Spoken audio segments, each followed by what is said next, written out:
آپ کی اکیڈمی کے پہلے تو کوئی اخراجات نہیں تھے، لیکن جب کہ آپ یوٹیوب سے بھی کمائی نہیں کرتے، چندہ بھی نہیں لیتے، کوئی بیرونی فنڈنگ بھی نہیں ہے، اس قدر اخراجات کہاں سے پورے ہو رہے ہیں؟ کس قدر اخراجات میرے بھائی؟ یا آپ کو کوئی ویگو ڈالے نظر آ رہے ہیں؟ کوئی کلاشن کوفے نظر آ رہی ہیں آپ کو؟ ایک بھٹ صاحب ہیں، وہ بھی ہم نے چھپا کے بٹھائے ہیں، لوگوں نے اعتراض کیا جناب کے لیے پف جی پلیئر آپ نے ساتھ کیوں بٹھایا ہوا ہے؟ ان کو ہم نے سائڈ پہ کر دیا کہ جی آپ سائڈ پہ ہو جائیں۔ وہ بھی ان کی جو ریوالور بھی ہے وہ بھی ذاتی ہے، ہم نے نہیں لے کے دی، اور نہ ان کو ہم نے اپنے اوپر خود مسلط کیا، یہ ہم پہ خود مسلط ہو گئے ہیں۔ حالانکہ حکومتی اداروں میں چاہے فوج ہے، جوڈیشری ہے، پولیس ہے، بڑے ہائر رینکس میں میرے اسٹوڈنٹس موجود ہیں، میں نے کبھی اس حوالے سے کبھی اپروچ نہیں کی، ضرورت ہی نہیں ہے، چپ کر کے دعوت کا کام کریں۔ تو میں نے اخراجات کے حوالے سے پہلے بتایا ہمارے اخراجات ہوتے ہی کوئی نہیں اتنے۔ اس کی وجہ یہ کہ ہم اپنی جو صلاحیتیں ہیں، کمپیٹنسیز ہیں، وہ ہم نے وقف کی ہوئی ہیں۔ مثلا آپ گننا شروع کریں، سب سے پہلے کیمرے کی ریکارڈنگ۔ اب یہ ہمارے جو فرحان بھائی ریکارڈنگ کرتے ہیں، یہ پروفیشنل اسی کام سے وابستہ ہیں پچھلے 15-20 سال سے۔ تو اگر انہیں ہم آن پیمنٹ بلائیں تو یہ 1 گھنٹے کا اتنے ہزار روپے چارج کریں گے۔ یہ تو ماشاءاللہ پورا دن میرے ساتھ ہوتے ہیں، گھنٹوں کی ریکارڈنگ ہوتی ہے، تو مہینے کا ان کے 30-35 ہزار کا بل بن جائے۔ موٹا موٹا بھی کریں، اگر گھنٹوں کے حساب سے کریں تو وہ جس طرح وہ ٹیکسی اور رکشوں کے میٹرز بل بناتے ہیں، وہ تو پھر تو ہم پے کر بیٹھے ان کو، تو فری کر دیتے ہیں۔ اچھا، پھر باقی یہ ہماری ایڈیٹنگ اور یہ ریفرنسز لگانے والا کام، تو اس میں جو انٹلیکچوئل انپٹ ہے وہ تو 2-3 بھائی دیتے ہیں، ہمارے غلام محی الدین بھائی ہیں، وہ سارے، میں تو بیان کر کے سائڈ پہ ہو جاتا ہوں، مجھے تو پتا ہوتا ہے یہ کہاں پہ موجود ہے، لیکن میں اگر خود ٹائم نکال کے وہ حوالے ڈھونڈوں تو بہت زیادہ ٹائم چاہیے۔ وہ حوالے ڈھونڈتے ہیں، ہمیں بھیجتے ہیں، پھر باقی اس کے امیجز نکالنا، اس کی نمبرنگ اور اس کو پراپر فارم میں مینیج کرنا، یہ زیادہ تر کام میں کمپیوٹر پہ خود ہی کر لیتا ہوں۔ باقی اس کو پھر جب ایڈوب پریمیئر میں باقاعدہ رینڈرنگ کرنی ہے، کون سا حوالہ کہاں پہ ڈسپلے کرانا ہے، وہ ہمارے دوسرے فرحان بھائی ہیں جو آئی ٹی سے ریلیٹڈ ہیں، وہ کرتے ہیں۔ آئی ٹی کے تو عام بندے آپ ذرا پوچھیں نا، 35-40 ہزار روپے میں ہمارے سوشل میڈیا اکاؤنٹس چلا رہے ہوتے ہیں، پولیٹیشینس کے بھی اور علماء کے بھی، تو اللہ کا فضل ہے یہ بھی فری کر دیتے ہیں۔ تو اس طرح ہمارے معاملات اللہ کا شکر چل رہے ہوتے ہیں۔ باقی رہ گئے ہوں ایڈے بھی لگے لتھے نہیں اسی کہ بھی تو سموسا بھی نہ کھوا سکیے، ٹھیک ہے، اتنا تو بندہ کر ہی لیتا ہے نا۔ میں کون سا آپ کو ادھر جو ہے KFC کھلا رہا ہوں 300 بندوں کو، وہ تو نہیں ہم کھلا سکتے۔ تو سموسا ہو گیا، چائے ہوگی، دودھ اپنا منگوا لیتے ہیں، ایک ہمارے بھائی ہیں وہ کوکنگ کر کے تو وہ چائے آپ کو سرو کر دیتے ہیں۔ تو اس طرح معاملات، اخراجات اللہ کا شکر ہے چل جاتے ہیں، کوئی اتنے بڑے لیول کے اخراجات ہمارے ہوتے نہیں ہیں۔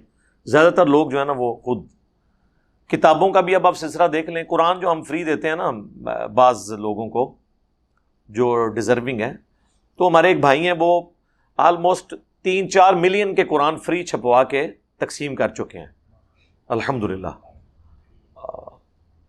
ماشاءاللہ۔ وہ تقریباً 1 ملین کے قریب ایک مہینے کا اللہ کی راہ میں لگاتے ہیں، الحمدللہ۔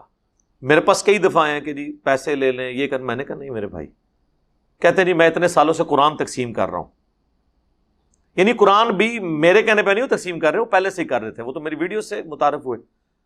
تو وہ کہتے ہیں آپ کے پاس چونکہ لوگ آتے ہیں اس طرح کے ڈیزرونگ جو قرآن بھی نہیں خرید سکتے، تو آپ نا قرآن ہماری طرف سے فری دے دیا کریں۔ تو پھر ہم ان کو کہتے ہیں ٹھیک ہے یار آپ یہاں رکھوا دیں، ہم دے دیا کریں گے۔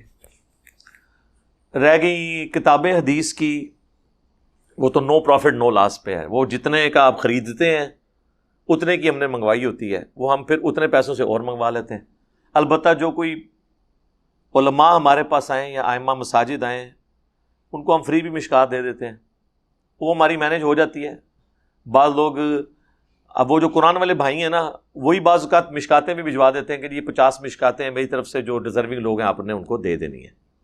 ہم نے پیسے کی کوئی انوالومنٹ نہیں رکھی اور نہ کسی سے اس اعتبار سے کوئی گن پوائنٹ پہ یا اسے ایکسپلائٹ کر کے پیسے لے رہے ہوتے ہیں، ٹھیک ہے، جو کرنا چاہتا ہے وہ کنٹریبیوٹ کرے. اور اللہ کا شکر ہے معاملات چل رہے ہیں.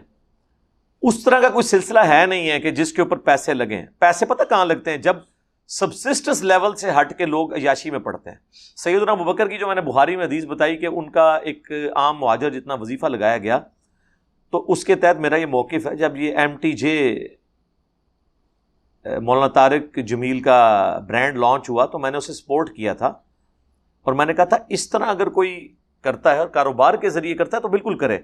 ہمارا ان علماء پہ اعتراض ہے جو دین سے کھا رہے ہیں اور وہ لگژریس لائف گزار رہے ہیں، کیونکہ دین سے کھانا ہے تو پھر آپ کو ابوبکر، عمر، عثمان و علی والی زندگی گزارنی ہوگی. کیونکہ جو بندہ دین سے کھاتا ہے پھر وہ اتنا کھا سکتا ہے کہ اس کی 2 وقت کی روٹی پوری ہو، کیونکہ اس نے آخرت لینی ہے نا. دوویں جہانی مٹھے باؤ تے نہیں ہوئے گا نا. ہاں، یہ کرنا ہے تو پھر کاروبار کریں. ہم علماء کی تنخواہ کے خلاف نہیں ہیں، ان عیاشیوں کے خلاف ہیں. کہ اسلام آباد میں ایک بندہ جو ہے آج سے 10 سال پہلے سائیکل میں آ کے ایک گمنام سے سیکٹر کے اندر جو ابھی اناؤنس بھی نہیں ہوا، اس کے ایک کونے میں ایک چھوٹی سی مسجد میں بیٹھتا ہے. کیوں جی نذیر بھائی، آپ کے تو سامنے کئی ایسے معاملات ہیں، ٹھیک ہے، جس پہ چلنے والے بھی ترس کھا رہے ہوتے ہیں، لیکن تو انہوں پتہ نہیں کڈی وڈی انویسٹمنٹ وہ کر رہا ہوتا ہے. ایک پلاسٹک کا اس نے رکھا ہوتا ہے، سمجھ لیں حمام، 2 ٹوٹیاں لگی ہوتی ہیں وضو والی، اور نیچے ایک چھوٹا سا پھٹا رکھا ہوتا ہے، ایک سائڈ پہ لوٹا، اور ایک واش روم چھوٹا سا ٹین کے دروازے والا، اور کچی وہ مسجد بنی ہوئی ہوتی ہے. لوگ کہتے ہیں ہائے ہائے ہائے بیچارہ، رات کو تو مچھر بھی ہوتے ہوں گے. اور کئی جگہ یہ نہ ہو تو ایک کنٹینر کسی سے لے کے کرائے پہ اس کے اندر زندگی گزارتے ہیں، پیڈسٹل فین لگا، لوگ ترس کھا رہے ہوتے ہیں. سر 10 سال بعد دیکھیں، دنیا کا کوئی کاروبار یہ انویسٹمنٹ نہیں دیتا آپ کو سیوک کے اوپر نظر آئے گا. ہاں جی، ڈرائیور لادہ بیٹھا ہوا ہوگا، تنخواہ پوچھیں گے کہ گا جی 15 سے 20 ہزار تک ہے. 20,000 ڈالر نہیں سرکار، پاکستانی روپیز. چندہ اس کے قبضے میں ہوتا ہے.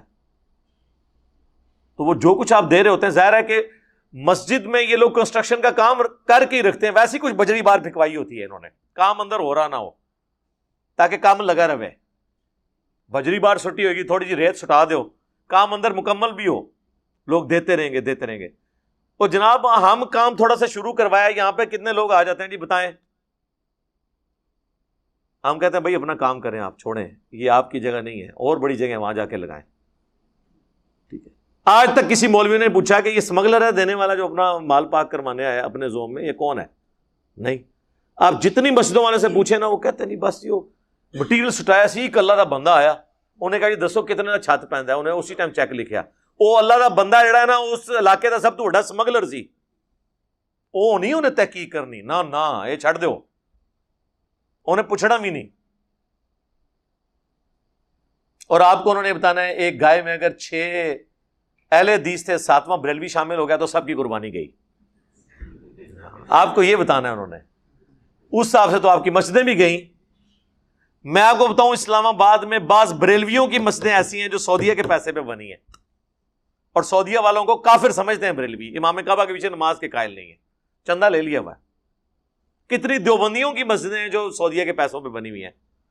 اور المحنت میں انہوں نے لکھا ہے کہ یہ محمد بن عبد الوہاب اور اس کے ماننے والے خارجی ہیں، اور محمد بن عبد الوہاب کو وہاں پہ مجدد مانتے ہیں، ڈکلیئرڈ مجدد.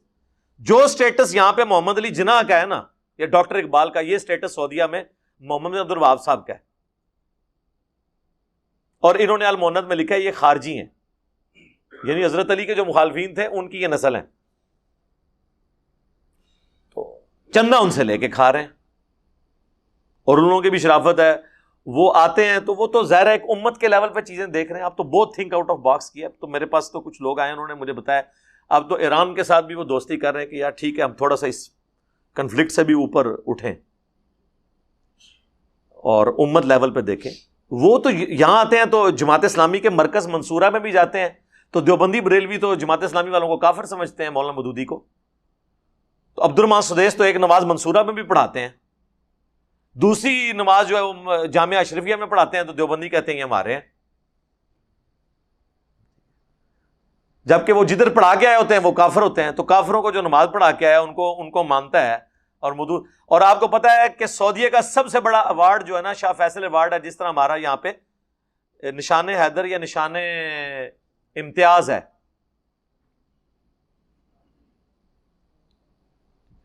یہ نشان حیدر تو آپ کا فوجی وارڈ ہے نا, اس کے نہیں اس کے ایک ویرنٹ نشان امتیاز ہے, ایک NI. او نہیں سر, وہ چھوٹا جیتم کا, ہاں جی منو تو پتہ ہے نا. NI نشان امتیاز سب سے بڑا آپ کا سول ایوارڈ ہے, جو ڈاکٹر عبد القدیر کو ملا ہوا ہے اور ڈاکٹر سمر کو. ان سے بڑا تو کوئی سویلین نہیں ہے نا جس نے کنٹریبیوٹ کیا ہے ہماری نیشن کو. ان کے ناموں کے ساتھ دیکھیں تو آپ کو پہلے نمبر پہ لکھا ہوگا NI. تمغہ امتیاز بہت چھوٹا ہے اس کے مقابلے میں, سب سے بڑا ہے نشان امتیاز. اس کو یاد رکھنے کا طریقہ ہے کہ نشان حیدر, تو یہ یہاں بھی نشان کا لفظ ہے. اور وہ پچھلے دنوں وہ جو ہمارے اسٹوڈنٹ بھی تھے بھائی, وہ جو مسجد میں شہید ہوئے تھے, وہ جس مسجد پہ دہشت گردی کا حملہ ہوا تھا نیوزی لینڈ میں, ہاں وہ جسنڈا, ہاں ان کو بھی آپ دیکھیں کیا ملا تھا, نشان شجاعت. وہ سب سے بڑا وہ والا ایوارڈ تھا. تو جتنے بڑے ایوارڈ ہیں وہ نشان کے لفظ سے شروع ہوتے ہیں, چاہے وہ سویلین ہو یا دوسرے. اچھا, تو یہ بڑے بڑے ایوارڈ,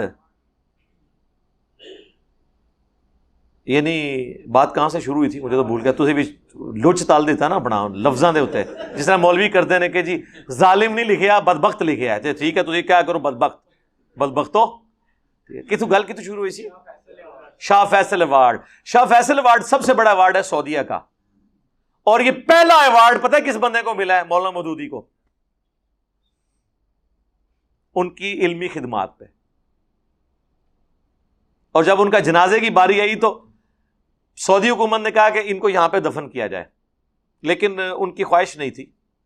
لوگ کہتے ہیں جناب دیکھو جی کتنی بدبختی ہے کہ ڈیڈ باڈی جو ہے امریکہ سے چلی ہے اور سعودیہ والوں نے آفر بھی کی ہے, تب بھی وہاں پہ دفن نہیں ہوئے اور وہ یہاں پہ دفن ہوئے ہیں. اور ایک دیوبندی مولوی جو ہے وہ ہمارے پرائم منسٹر صاحب کا ایکس استاد, وہ مفتی سعید, میں اس کا نام لیتا ہوں کیونکہ اس نے بدبختی کی بات کی, اس لیے میں اس کا نام لے رہا ہوں کیمرے میں. وہ کہتا ہے جی یہ مودودی صاحب جو کچھ لکھ کے گئے نا خلافت و ملوکیت میں, اس کی سزا ملی ہے کہ انہیں بقیہ غرقت میں مدفن بھی نصیب نہیں ہوا. نعوذ باللہ, لعنت ہے تیری ایسی سوچ کے اوپر. بقیہ غرقت میں تو عبداللہ ابن ابی بھی دفن ہے, وہاں دفن ہونے سے اگر کوئی سعادت مل جاتی تو اس کو مل جاتی. اور صرف 10,000 صحابہ کی قبریں ہیں بقیہ غرقت میں, باقیوں کی کدھر ہیں؟ تم قبر چٹو ہی رہنا تسی, جو المحنت ہی لکھے ہیں ہم قبروں سے اور بزرگوں کے سینوں سے جائز طریقے سے فیض نچوڑنے کے قائل ہیں. قبریں جی بڑی ہو. صحیح بخاری میں حضرت عائشہ کہتی ہیں مجھے رسول اللہ کے ساتھ حجرے میں دفن نہ کرنا, مجھے میری سوکنوں کے ساتھ قبرستان میں دفن کرنا. میں نہیں چاہتی کہ ان نیک ہستیوں کی وجہ سے لوگ میری بھی تعریف کریں کہ عائشہ کتنی خوش نصیب ہے کہ ابو بکر, عمر اور رسول اللہ کے ساتھ دفن ہے. تو آپ یہ کہیں گے کہ حضرت عائشہ کی نعوذ باللہ کوئی بدبختی تھی کہ وہ حجرہ میں نہیں دفن ہوئی جہاں پہ آپ حضرت عیسیٰ نے دفن ہونا ہے. وہ تو انہوں نے اپنا اظہار کیا کہ میں اس چیز کی اویل نہیں کرنا چاہتی وہ چیز. تو اس طرح اگر کوئی بندہ کہتا ہے کہ میں نے وہاں پہ نہیں دفن ہونا, میں کہیں اور دفن, کام خواہ بناتے رہتے ہیں باتیں. تو پہلا ایوارڈ ان کو ملا تھا, اور 2014 یا 15 میں ڈاکٹر ذاکر نائک کو انہوں نے ایوارڈ دیا ہے. تو ان کو بھی نہیں یہ لوگ مانتے. تو چھوڑ دیں, ہر بندے کی اپنی ڈائنامکس ہے. بات کہاں سے کہاں نکل گئی.